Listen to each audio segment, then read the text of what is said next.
Hey, I'm Ange. And I'm Beck. And we are the Gold Diggers, because we believe there's gold found in everyone. Everyone is unique, interesting and exciting with a great story to share. And we aim to find it.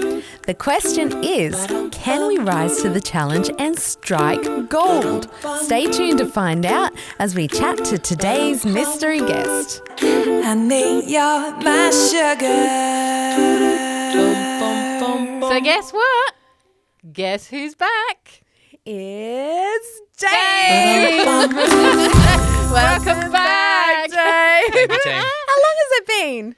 It's been 3 months, just over 3 months since I've seen you guys. Wow. I have missed you. I've missed you. We have missed you sincerely. too, Yeah, Dave. it's been. We almost didn't recognise you. No. Yeah, you said that. Yeah, You dropped me the. You called me the Wog Boy. You called me Mario. Oui, Mario. You said I look like a '70s guy.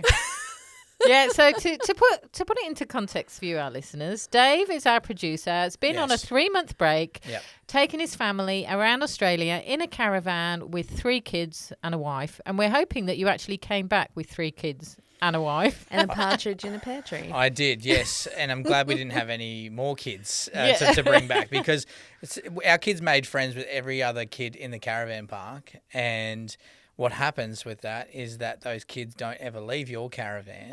Right. And so I was worried that we were going to have some stowaways, to be honest. Okay. I was going to bring back some extra kids. But Well, Not you did enough. bring back something extra.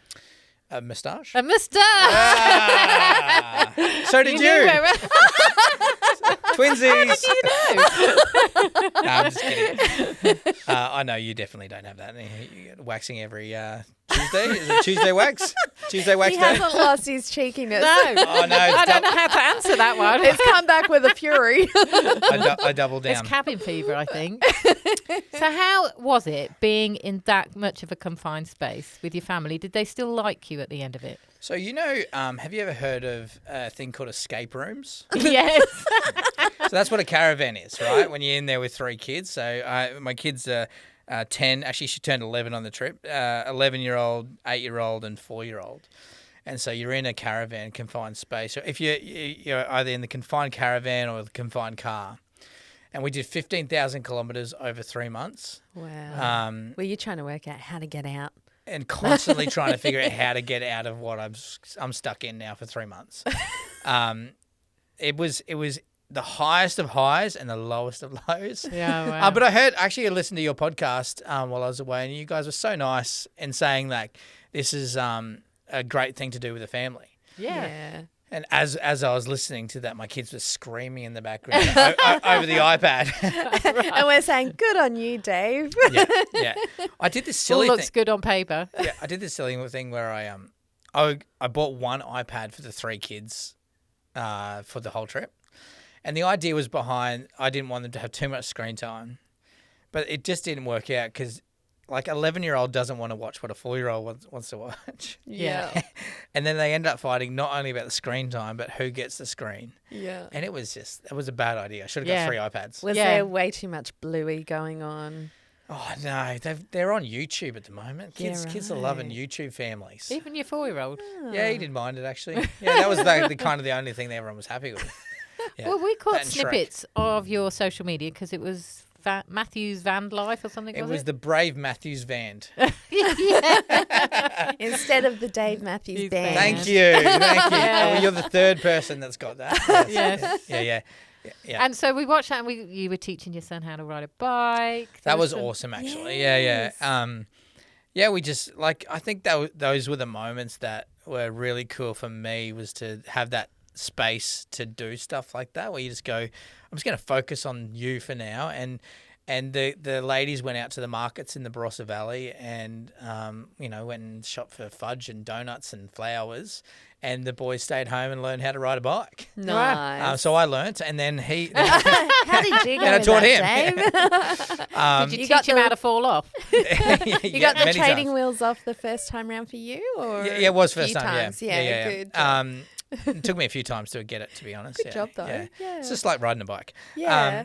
Once you get it, you're on. But Fossey was so good. Like, he just those moments where you're in parenting and like just by riding a bike, you learn so many different lessons. Yeah. Like resilience, like you learn Balance. Yeah, that's a really important one. It was. And also, like, pedal hard, pedal fast, keep going. Yeah. That's a good life lesson is like, just sometimes Get back up on that bike. Get back up. Yeah. My son couldn't ride a bike till he was about 8, 9 years old. He just could not get the coordination Yeah. at all. Sorry, Dara. But he's also one of the best drummers in the world right now, so he finally picked it up, right? Yeah, got good so that's the coordination thing now. is hope for all of us. Yeah. And you need coordination to play drums, so he's You doing do. great. Only with your hands, though. Oh, no, I suppose you need your and feet for your the foot, Yeah, okay. and your hi-hats. Yeah, no, he definitely nailed the coordination thing. So Yeah, yeah. good.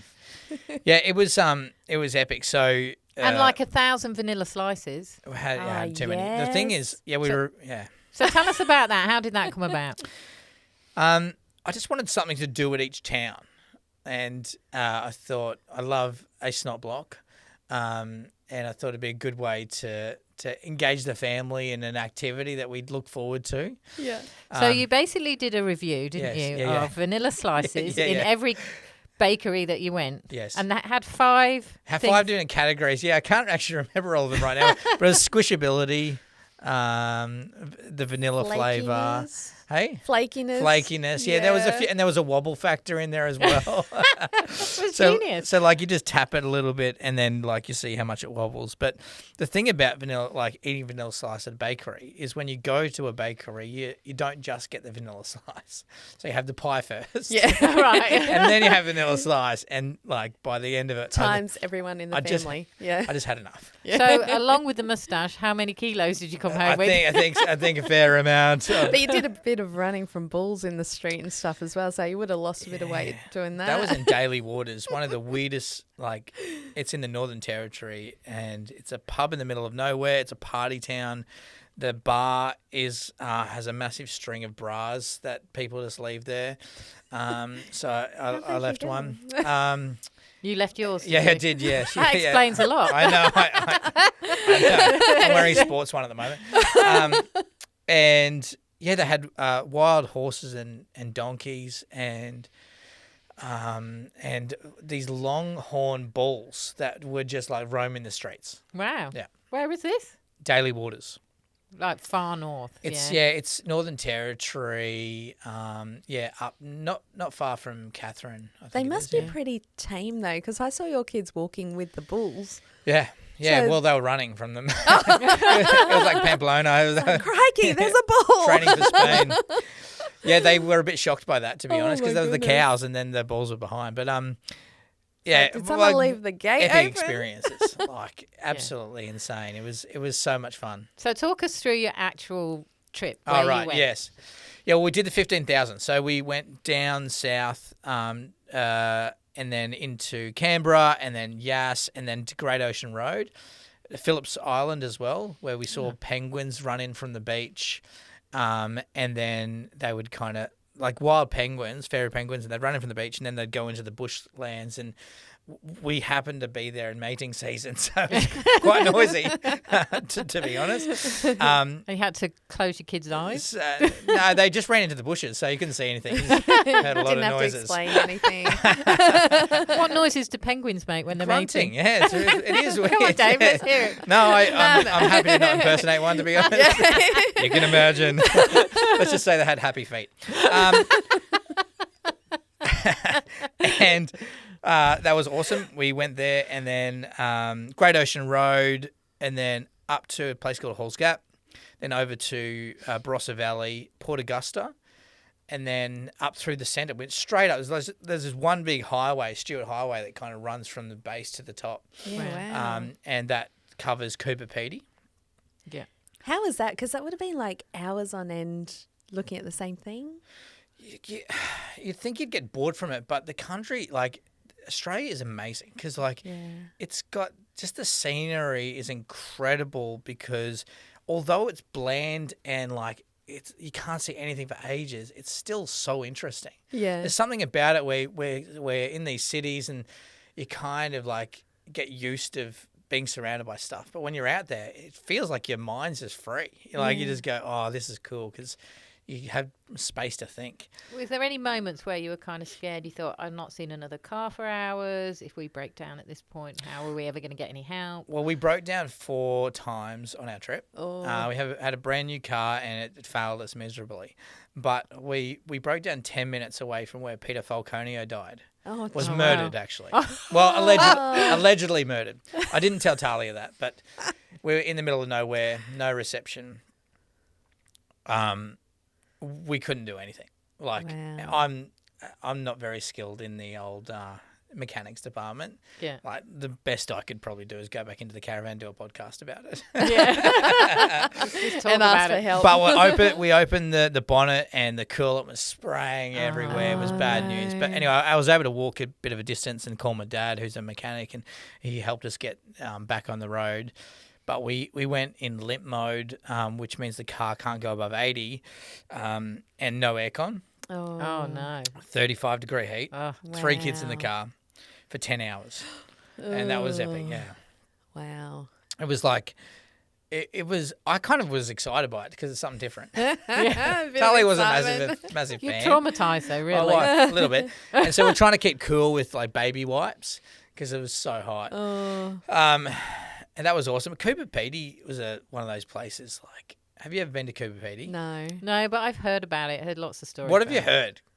Like, it's just really remote. It's complete. It's almost. So people live underground in Cooper Peedy. Yeah, and like Because it's so hot. I've seen a documentary of like this. There's this whole underground cave type thing. Oh, yeah. like a hotel. People have houses underground. Like, And this is where you ran out. You didn't have aircon. Oh, no, further on from that. yeah, okay. But this is another experience where you you feel a bit unsafe because, like, Cooper Peedy is, how do I explain it? It's like a real-life Flintstones. Right, yeah. It's so weird. Everything's rock and dirt. So if you were driving through Cooper Peedy and everything's underground, you could pass it and You're not driving over realise. So hang on, Sort where of. was it? Yeah. You just drove over someone's lounge. Hey! You can't park there. We can't breathe. It's not exactly like that because they're in mountains. Like they dig into mountains. So it's underground. It's not fully underground, But they yes, must be like, how There'd be a sign. the community? How big's the community there? I don't know the population, but there's a lot of people there. Yeah, a lot of Indigenous Australians and a lot of people who go there to mine opals. That's what Cooper Peedy is all about, is mining opals. There's an opal store every like 5 to 10 meters. And I was sus because, I mean, I probably shouldn't say this, but I don't reckon an opal's ever been found in Cooper Peedy, right? This is controversial, right? This is controversial stuff. I think it was a town where nothing was happening there. Thought, how do we turn this into a tourist town? Well, we tell people opals are here. And what they do is they import opals from other places and bring it in. Throw them around. It was so weird. There was opal stores, and there was this one opal shop. It was like a setup like a jewelry shop, but the opals were like packed on top of each other. And the guy, like running it, was a human goat. Right? What does that mean? He can climb mountains. Right. His eyes were like security cameras. They were pointing in all different directions. Right. And he was like standing on something and like growling at people as they came in the shop. I've Good just got the social most skills. But he was just awful talking. visual of this Oh, yeah. person. I know, that's probably better than what he looked like. Can you please send all your complaint lessons to Podspot? Yeah.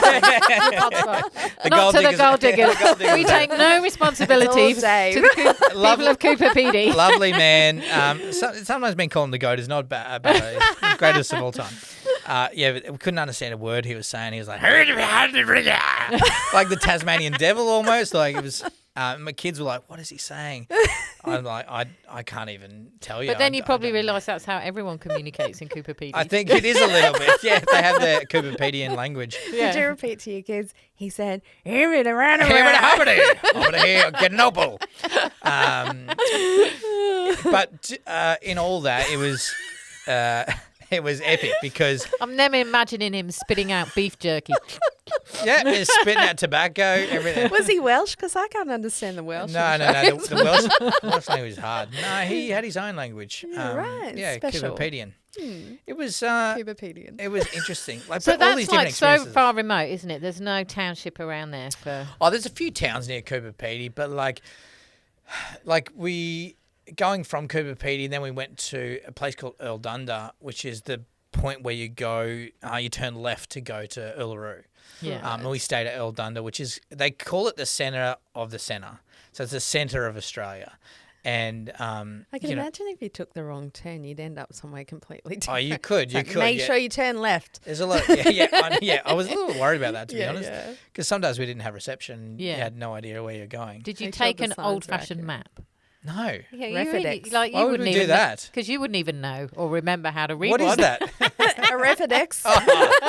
The old Refidex. I am old enough to remember a Refidex. We used to sit it in the boot and get it out, and you'd go L1 to L. I knew all that. Use it as a boost. We actually should have taken one of them because that would have helped us a little bit. But like every place you go to has pet animals like emus or crocodiles or there's no rules or regulations around what pets you have there. So there's no cats and dogs, no normal pets. No, they get eaten by the crocodiles. They do. They don't survive. They're there for a couple of days. It was an incredible time. Wow. So where's the favourite place that you went to? I would have to say probably the most the coolest feeling. We hired bikes and rode around the base of Uluru. Yeah. It took us 3.5 hours, and with 3 kids, that's pretty epic. We went fairly early in the morning. But something about Uluru, something about a big rock. Right? Yeah. That's In the all it middle of is, nowhere. right? It's a big rock that kind of has some has some cultural relevance to the local Indigenous people there. Yeah. And it's, I don't know, it's just something it feels like another thing out of this world where you're like, when you see Uluru from a distance, it's completely different to when you're actually right next to it and you're riding around it.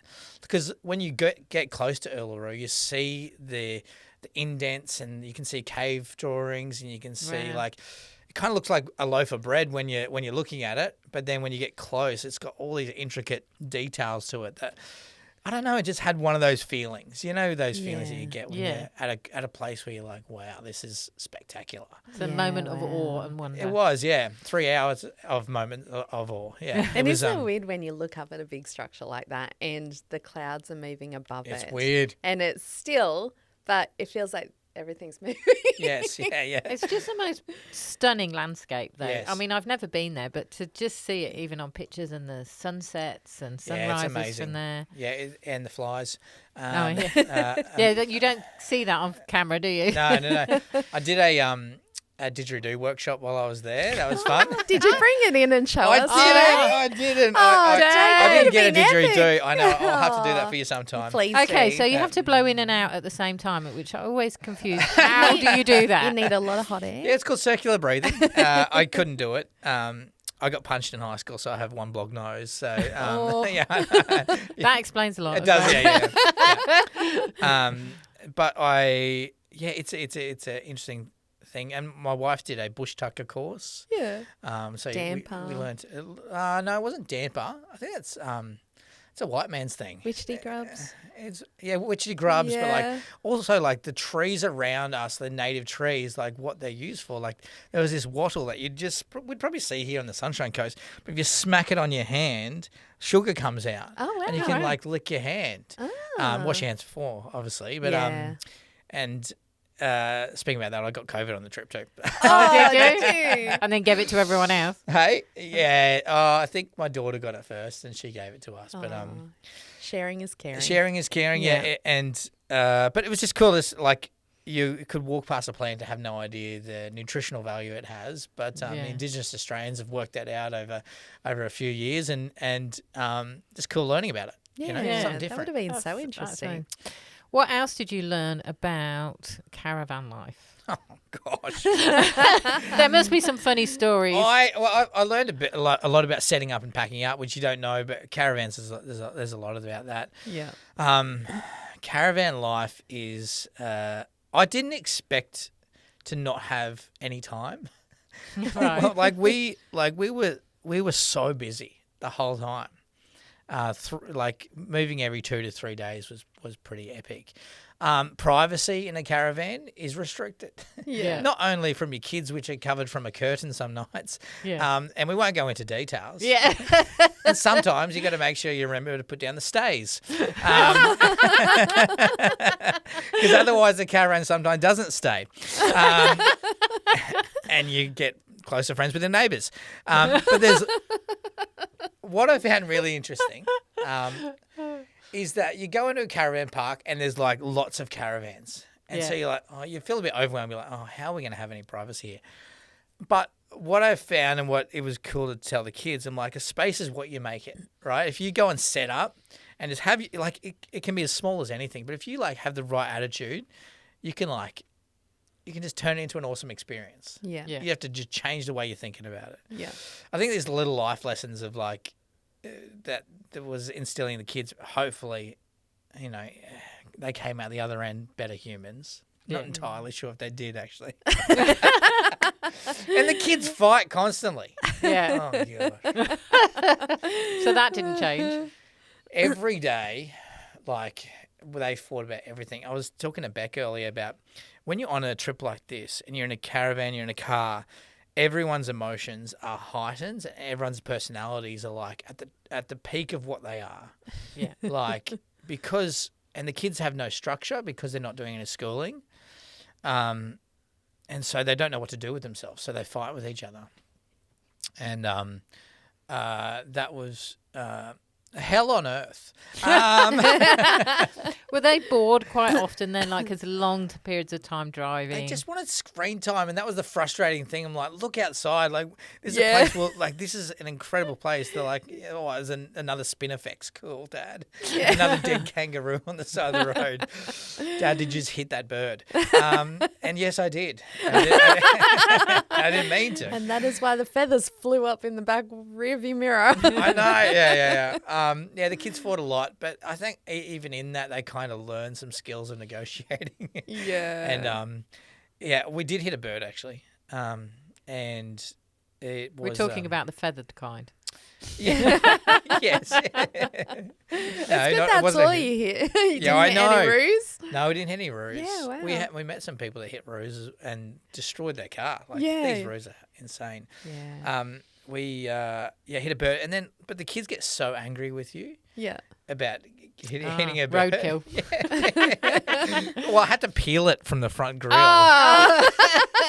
Let me stop because I didn't even know we hit it. It would have stunk otherwise, wouldn't it? Yeah, it would have. Yeah, but there was plenty of stinks going on. You're like, everything kind of blended in. Okay, caravan thing, toilets. Yes. The toilet in situation, right? Yeah, because you've got to take a thing out. Like you got to take a little casket thing and then go walk up to the dump point. So you're forever looking for dump points. So this was Dad's job, was it? Yeah, pretty much. Yeah. Do you know what? It's weird. I kind of liked it. It gave you a walk. It was alone time. And no one wanted to go with you. I actually quite enjoyed the moment. No one wanted to be there. It was just me. Does anyone want to come to the dump point with me? And me and the excrements of my family walking around a caravan park. And it was fantastic. So you took your time pondering over poo. Oh, totally. Yeah. I'd wash that thing out until it was spick and span. It was alone time, so it was pretty good. But it was you go and empty it every couple of days, and we got caught out sometimes where there was no dump point. Yeah. And so we had some overflow moments. Nice. And, what do you do at night? The kids still need to go to the toilet, so you just got to sort of scoop it out. Yeah. Sounds like fun. Yep. Yeah. No. Did you take your marigolds with you? My what?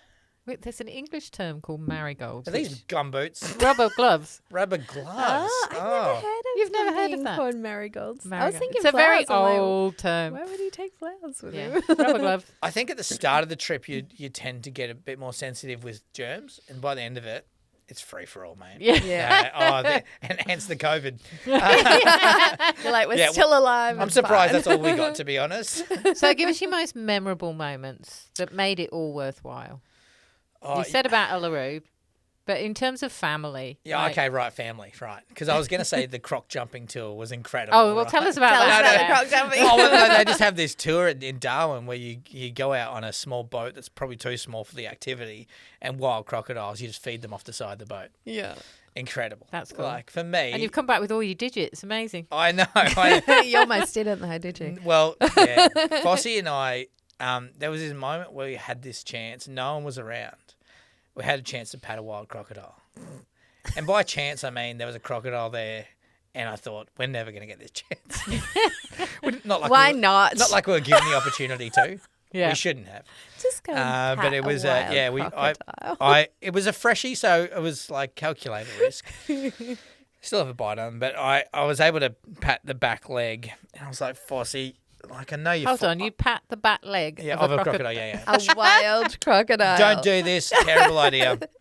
Can a crocodile actually turn around? It did. They It flee, could. don't back they? leg. Yeah, it could, but there was sort of like a barrier there that if it hit, it would hit that more than our fingers. That's what I told my wife Talia anyway. And I pat his leg and I'm like, Foss, you're like, I know you're 4, but this is a chance of a lifetime. Yeah. And if you're going to lose fingers, Father like, of the year. This is the way to do it. like crocodile bite is pretty cool, right? What a story to tell. 'Cause everyone's like, oh, But yeah. if you lose an arm, not so good. Your mother put you up to it. Yeah. But we got caught from my wife and she freaked out. But yeah, we both had a nice little pat, and that's something me and Fossey talk about quite regularly. Yeah. Patted a wild crocodile. So for Talia, how did she find her quiet time? Well, she didn't offer to do the toilets, so On the toilet. it was you'd kind of like get the kids to bed. Yeah. And before we left, I bought Talia some headphones, and she was listening to audiobooks and podcasts, and that I think that was her time. But we didn't really get much like personal space. So 3 months of intense, like in each other's face. What are you going to do? Yeah. You have to be around each other, and And how did that's that awesome go, and like, bad. for forcing, this situation forced you all to be in each other's faces all the time? So do you think it was good? Like, overall, do you think it was a good thing? That is hard to tell. I don't know if I'll be able to tell for like a little while yet. Yeah. Like my the goal for the trip before we left, one was to have intense family time that not many people get the opportunity to do. Our goal was our kids are growing up so fast. There was one night where I was sitting there, sorry, I get a bit teary, just looking through the iPad of some old photos and just seeing how quickly your kids grow up. Yeah. Oh, jeez. Oh, And they do. They really so fast. and like even on the trip, they just like they grow up so fast. And Yeah. Fossey turned from a baby to a little boy, Yeah. Wow. especially after the crocodile incident. But it was like it's just cool, as you get older. I think you appreciate how fast.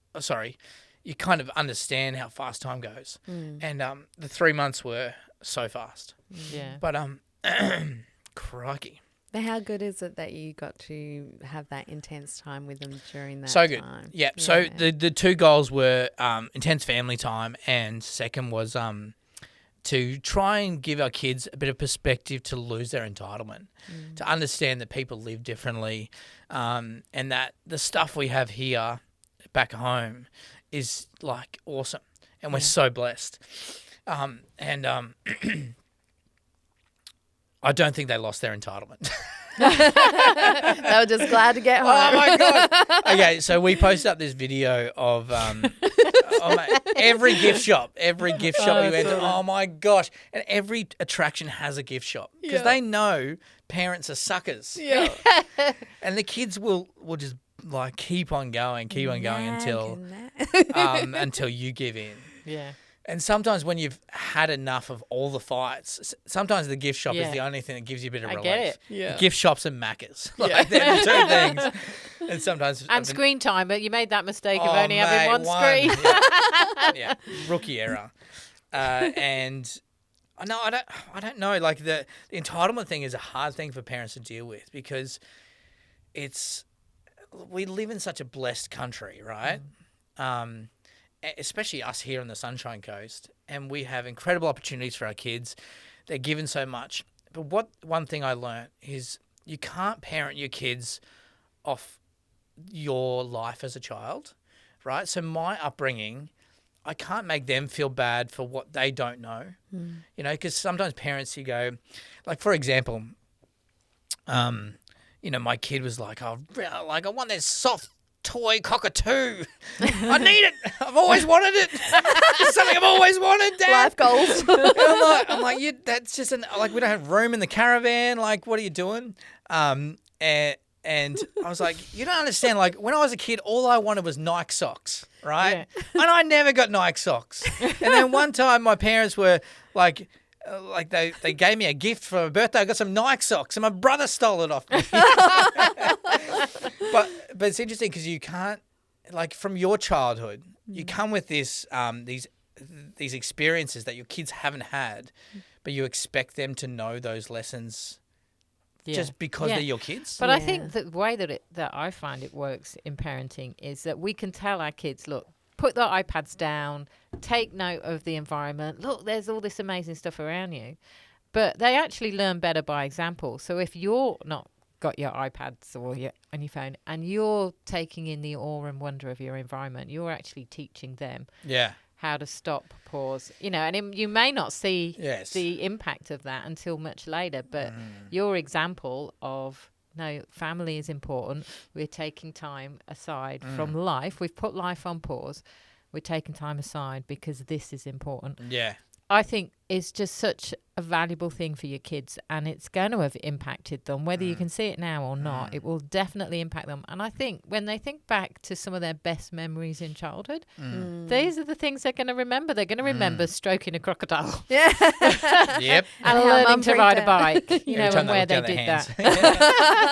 Yeah, 100%. And I think it was good for Tars, my wife, to have that time as well. You know, like, I think mums often, they do the life at home where they're constantly busy doing cooking, getting lunches ready, and so you live your life, and mums do have that time with kids a lot of the time, but sometimes that's hard to do when you can't share it with a partner as well, and so we're able to take on dual responsibilities and have those times with the kids where she didn't feel the pressure of getting lunches ready for school and doing the washing and all that stuff. And I was able to step up in that way as well, which was really cool. So she was able to have those moments with the kids where she was able to relax with them, you know, and engage with them as humans, not just, we need to get you ready for this next thing. Yes. As caretakers. Caretakers, yeah. So I think, I mean, yeah. And did she enjoy it? Which bit? The whole trip. Overall. Trapped in a pod with Dave for 3 months. Oh, gosh, can you imagine? I do feel sorry for her in that. She might need therapy. Yeah, she does. Yeah. No, we booked her in. Yeah. She went hunting for bush tucker. Exactly. So when we broke down the first time, and I think the breakdowns was a significant part of our trip, where we're going to think back and go, oh, that was funny, or added value to our trip because of this, and we got to stay here longer and blah, blah, blah. The first time we broke down, I knew where we were. We were in a really dangerous, precarious situation. And so I was a bit nervous. Then we broke down a second time in a very remote area again, and I thought, you know what I'm going to do? So I went up into the bush, and I got a tree, and I carved it into a spear. I was ready for it. And the one lesson I learned is I go everywhere with my pocket knife now. Yes. Right? Just in case. And so I've still got that spear. I should have brought it in today, but I never took you as a survivalist, Dave. But it's funny when you're in those situations. I'm a fighter, not a flighter. Like, I'm ready to roll. Yeah. Tully's a flighter. Yeah. Mainly because she's probably scared about what I'm going to do. Yeah. But yeah, it's. I think in those moments, Tals was not happy. Yeah. But also, she was really open minded to experience the whole thing that this trip had to offer, right? Yeah. And so by the fourth time that we broke down, that's when Talia cracked it. Right, she had enough. Fair enough. And I was like, yeah, great. She were in Camberwell, and we'd finally got back over to the Queensland border. So Camberwell is just on the Queensland border from Northern Territory. Yeah. And as we were filming crossing the border to Queensland, because we were just so stoked to be back home. And as we crossed the border, the engine light went on. Oh no! So in the audio, you can see, woo! Oh no! We almost made it. Yeah, it was a roller coaster of emotions in those 2 seconds. But like in this trip, we faced bushfires. Like we couldn't cross a highway because it was closed. We had to stay an extra night somewhere. And then we quickly went through that highway, the Barkly Highway, in the morning. And as we were passing through it, they were closing the highway again. Yeah. So like all these experiences were incredible. And I think, just to come back to your question, did Talia enjoy it? Yeah. I think she really did. Like my wife has lived I've had a bit more experience in the outback with my upbringing of going out on mission trips and school holidays, and we went to the Northern Territory every school holiday. So I had a bit of understanding. But I think Tals, she's a Canberra girl, but she's so open-minded and willing to experience new things. And I reckon she got a lot out of this. Yeah, good. A lot of trauma anyway.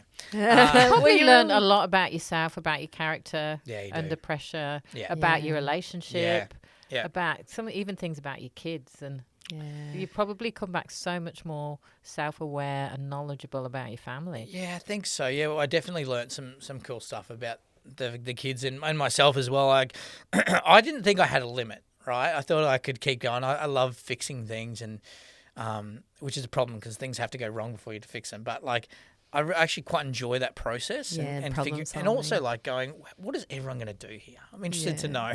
How's everyone going to react? Yeah. And I've really enjoyed those moments in the moment, which was you never really do. Yeah. Because I thought, this is just part of it, and I kind of had this confidence that everything was going to be okay. Yeah. But just like, let's see what we can do here. But there was. After Talia cracked it, we had broken down the time I cracked it. We were sitting there playing Uno in the caravan, and the kids picked a fight. I don't even remember. I blacked out. The kids picked a fight about something, but I just I had enough. And I slammed the cards off the table like a child. The cards went everywhere. Like I could just see if it was in a movie, like it was something Jack Black would do, and the cards would be in slow mo, just falling all like snowing all over the caravan. Yeah. Draw fours and reverses everywhere. And you're going, gee, I wish I could reverse that moment. Hey! So good. But I'm going to add that into that joke. That's very good. Have you got one? Have you Uno? I'm totally lost. You don't know. So I did that, and then went outside. I went outside the caravan and sat down on the camp chair, and took a minute. Yeah. Went back in and said, sorry, that was uncalled for. And kids, is what you shouldn't do. Yeah. It sounds like you saw Australia in all its glory, harshness and beauty all at once. Yeah. So, Dave, what is the gold you see in your trip? My trip. And would you recommend it to others? I would 100% recommend it to others. I'd be a bit more prepared. I wouldn't take your barbecues because they take up too much space. Yeah. I'd watch your weights in your caravans. That's the practical stuff. It's one of those things I almost like. I don't know your family, so I can't recommend it, right? Yeah. You guys might not be able to handle it because, like, as I said, we experience highest of highs and the lowest of lows in all of our emotions and experiences. The gold, to be honest, is that we got through it. Yeah. Like we had this experience that could have destroyed us as a family. Yeah. In the way of like the risk we were in some of those places. And I haven't gone into too much detail because there's other stories where we were in legitimate like risk of problems. Life and death. Yeah. but getting through that is just one of the best feelings. You know, when you go through an experience with someone that is pushing you to the limits, you come back and you don't have a choice but to be stronger. Yeah, as you a unit. Survived. Yeah, you survive. Yeah. You get the T-shirt. I survived a 3-month holiday. How bad does that sound? But probably as you are home now and you're safe and, you know, normal life sets in, you'll begin to reflect back on that. Yeah. Because all the risk is gone now. Yeah. And you'll begin to reflect back on that. And, you know, I'm sure you'll process that even more as to how it's impacted your family. Yeah, it's unpacking everything.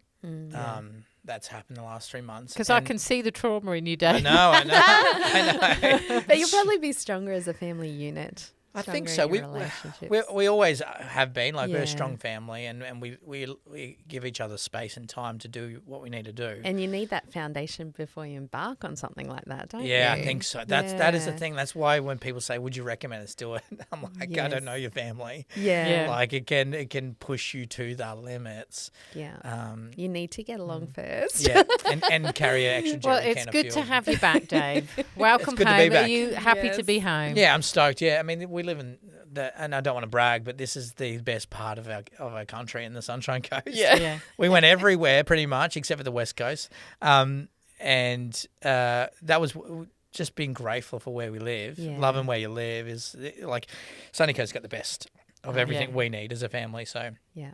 Yeah. there was people that wanted to retire in Cooper Peedy. Right, that really confused me. The man we stayed at his caravan park, he was like, yeah, I'm retiring here. I'm like, why would you want to finish off your life in Cooper Peedy? Has he been anywhere else though? Maybe He's that's been all he over the knows. country. Oh, Yeah, has he's he? chosen to come back. He left. He probably just likes solitude and isolation. He probably is just like, I'm so done Put a with people. deck chair on top of the mound above his house. Yeah. Literally, it's a mound. Yeah, sure. Maybe him and the goat man. Are you guys still living in your caravan? We just moved out yesterday. Oh, okay. Yeah. So you can spread out a bit now. We can get. We're, Back we're- in your home? No, we're staying at my wife's parents' house. Yeah. So it's a bit overwhelming coming back to space. Yeah. right. Like even like going to people's homes is like, oh crikey, this is quite big. And I haven't been out to your house yet, and I think I'll probably throw up. Then you're not invited. Seen what your dogs do in that place. Come on. Yeah. It's been a bit overwhelming coming back and having so much space and just like there's lots more people around. Yeah. That's weird, but I mean, But you're a overall- very social, engaging person. Have you found that part of your character still there, or has it been craving more people? We were in Caravan Park, so I was able to make friends with all the grey nomads and hear right. about their experiences, and they gave me some great tips along the road. No, I don't think I suffered from that. Like we still had the family around, and just having Caravan Parks are like mate, they are a different world. So interesting. Yeah, my son calls them the grey nomads. I reckon it would be harder if you're an introvert. I think so, probably, Yeah. because you're forced to have those surface level conversations with everyone. Yeah. But I dive in pretty deep pretty quickly. Yeah. Just to finish off, with one story that of an experience I had with someone. So we broke down. This is a breakdown story. But I organised a tow truck to come pick us up. They picked up the car and the caravan. There wasn't enough room for our whole family. So in the Northern Territory, we had 2 kids on our lap and one of our kids in the back on a box, right, of this car, towing us 2 hours back to where we need to go. Anyway, we got chatting with this guy, and so the tow truck driver's name is Donkey. So we've got a goat and Donkey's an absolute legend, and he was so kind and really fun and just I think he was probably about 45 years old, and I don't know. Took us back to the caravan park. He was going to take me back into Darwin the next day with my car. So we stayed at this caravan park. He picked me up the next morning. But we had this hour trip, just me, Donkey. So Donkey and Dave heading into Darwin, right? Yeah. Sounds like a good book. alliteration. It's just me, him, and the car, the broken down car. He was towing us back in, and it was, we had an hour just to chat, and we got into the deepest insane conversation, right? He was talking about his marriage breakdown, and he was talking to me about. He knew that, because we had a bit of time the day before. He was talking to me about how me and Talia do our marriage. We're 13 years in now, and I was like, well, we run our marriage off truth, tenacity, and time as the kind of 3 words that we hold to. If we tell the truth, we hold on to when we need to, and we give each other time and space to heal things, right? Yeah. And we're just talking through it, and he's had this recent marriage breakdown, and we just had this weird chat, like me and this random guy called Donkey. Yeah. And it was so cool because he was like, I just want to thank you because I don't have anyone to speak to out here about this stuff. And it really encouraged, he was so encouraged that we just had this conversation. It's really deep. Someone would listen. Someone would listen, but also, have a chat with him about someone who's doing something he hasn't done. And he's talking about his marriage and stuff like that. It was a moment where I was like we had this breakdown, everything kind of went wrong. Yeah. But it was kind of meant to be. Yeah. There was this moment where I'm like, oh, this guy doesn't have anybody, and it was an opportunity to invest into someone's life. Right time, right That place. was that was the gold in amongst the dirt. Yeah, exactly. Yeah. And it's funny, that's kind of a good life lesson, hey, for me anyway. I'm like, even in the midst of things going bad and wrong and everything may seem like it's not working out, looking for those opportunities that you can give back or invest into someone is life-changing. And you just don't know what impact that has, right? You just don't know. And it doesn't matter. Like, I won't ever talk to Donkey again. He always tries to call me. But no. There it is. I can't get too serious without making a joke. But those opportunities, I think, in those moments are really cool. Yes, I think that was a good moment. Yeah. Well, thank We're you done? for sharing that story with us. That's incredible, so Dave. good. It's amazing. I can see the change in you. The moustache. And not just the moustache. The tan. Yeah. Oh, no, not just the moustache and the tan. Yeah. What were you saying? No, you get a tan when you're standing outside of your broken down car. And to be honest, both Beck and I just said we just think it's gold that you actually did that. Yeah. And you invested into your family, into your marriage. And the good and the bad, it's all added an incredible memory and an incredible experience that your whole family is going to benefit from. That's right. Thanks, ladies. Yeah. It's It was great to have you courageous back. to do it, and to take the time away from life is a really hard thing to do. Yeah. But it's important that you've done it. Thank you, Well Ange. done. And We're can I get really the number proud of your you. therapist? Our family's going to need it. No, they're in therapy. I don't blame them. Nice to see you guys. Yeah, great to have you back. So that's it for today's podcast. You'll find us on all the major podcast platforms. The podcasts come out every Wednesday. We'd love to hear from you on our socials, the Gold Diggers Podcast. Tell us about your story so we can find the gold in you. Easy as pie, lemon, apple or cherry. Loving you is so very sweet, sweet, sweet. How can it be such a piece of cake? And your smile is the icing. Loving you is a poem. Honey, you're my sugar.